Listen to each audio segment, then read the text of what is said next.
Hello बच्चों, मैं जयनाथ राही, विज्ञान शिक्षक। बच्चों, आज हम राष्ट्रीय आय एवं योग्यता आधारित परीक्षा के अंतर्गत कक्षा 7 का पाठ 14वां है ध्वनि। इसको पढ़ेंगे हम लोग। वस्तुओं में ध्वनि कंपन के कारण उत्पन्न होती है। ध्वनि कंपन से उत्पन्न होती है तथा तरंग के रूप में चलती है। किसी माध्यम में विक्षोभ के संचरण को तरंग गति कहते हैं। अनुदैर्ध्य तरंग, जिसमें कंपन की दिशा गति के दिशा के अनुदिश होती है।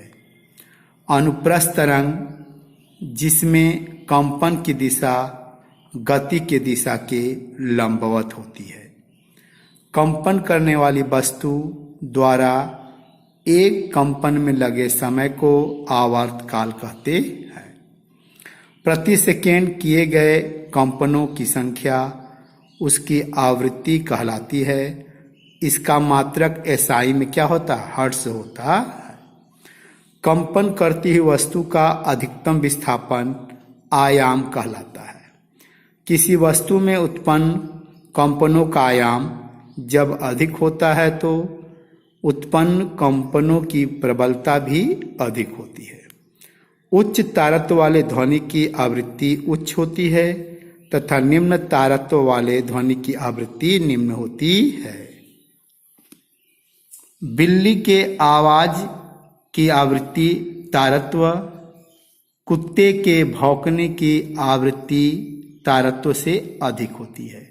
इसीलिए बिल्ली की आवाज पतली तथा कुत्ते की आवाज मोटी होती है। ध्वनि को आवृत्ति के आधार पर निम्नलिखित भागों में वर्गीकृत किया गया है। 3 भाग है: अपश्रव्य ध्वनि, श्रव्य ध्वनि और पराश्रव्य ध्वनि। अपश्रव्य ध्वनि में क्या होता है? 20 हर्ट्ज से कम आवृत्ति को अपश्रव्य ध्वनि कहते हैं। श्रव्य ध्वनि क्या है? 20 से 20,000 हर्ट्ज के बीच की आवृत्ति को श्रव्य ध्वनि, जबकि 20,000 हर्ट्ज से अधिक ध्वनि को पराश्रव्य ध्वनि कहते हैं। अपश्रव्य ध्वनि को एवं पराश्रव्य ध्वनि को मनुष्य नहीं सुन सकता है, जबकि श्रव्य ध्वनि को मनुष्य सुन सकता है। मनुष्य किस ध्वनि को सुनता है? 20 हर्ट्ज से लेकर के 20,000 हर्ट्ज के बीच की आवृत्ति वाले ध्वनि को मनुष्य सुन सकता है। अपश्रव्य ध्वनि को हाथी, कबूतर सुन सकते हैं, जबकि पराश्रव्य ध्वनि को कुत्ता, चमगादड़, डॉल्फिन सुन सकते हैं। ध्वनि का संचरण निर्वात में नहीं हो सकता है। ध्वनि की चाल ठोस में सर्वाधिक होता है। ध्वनि संचरण के लिए माध्यम की आवश्यकता होती है। तो ध्वनि किसी भी माध्यम, ठोस, द्रव और गैस में संचारित हो सकती है। थर्माकोल, कार, कपड़ा आदि ध्वनि के अवशोषक हैं। किसी पहाड़ी के पास या किसी बड़े हॉल में चिल्लाने पर हमें ध्वनि दोबारा सुनाई देती है। इसे हम प्रतिध्वनि कहते हैं तथा यह ध्वनि के परावर्तन के कारण होता है। स्पष्ट प्रतिध्वनि सुनने के लिए स्रोत और परावर्तित तल की दूरी कम से कम 16.6 मीटर होनी चाहिए।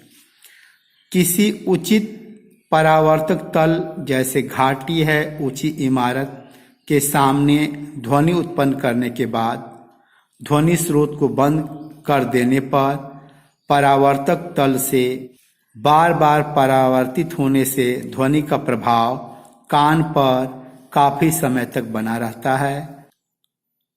ध्वनि के इस दीर्घीकरण को गूंज या अनुरणन कहते हैं। प्रतिध्वनि में ध्वनि का परावर्तन केवल एक बार होता है, जबकि गूंज में ध्वनि का परावर्तन बार बार होता है। प्रतिध्वनि का क्या उपयोग है? जल में स्थित वस्तु की गहराई ज्ञात करने में, चमगादड़ द्वारा अवरोधों से बचने के लिए, समुद्र में पनडुब्बी की स्थिति ज्ञात करने में, समुद्र में मछलियों के झुंड शोल्स की स्थिति ज्ञात करने में प्रतिध्वनि का उपयोग होता है। अत्यधिक शोर की उपस्थिति से अनिद्रा, अतितनाव, चिंता नामक समस्या उत्पन्न हो जाती है। ध्वनि की वायु में चाल 332 मीटर प्रति सेकेंड होती है। प्रकाश की चाल ध्वनि के चाल से अधिक होती है। इस तरह बच्चों हमने ध्वनि नामक पाठ का अध्ययन किया। नमस्कार, धन्यवाद।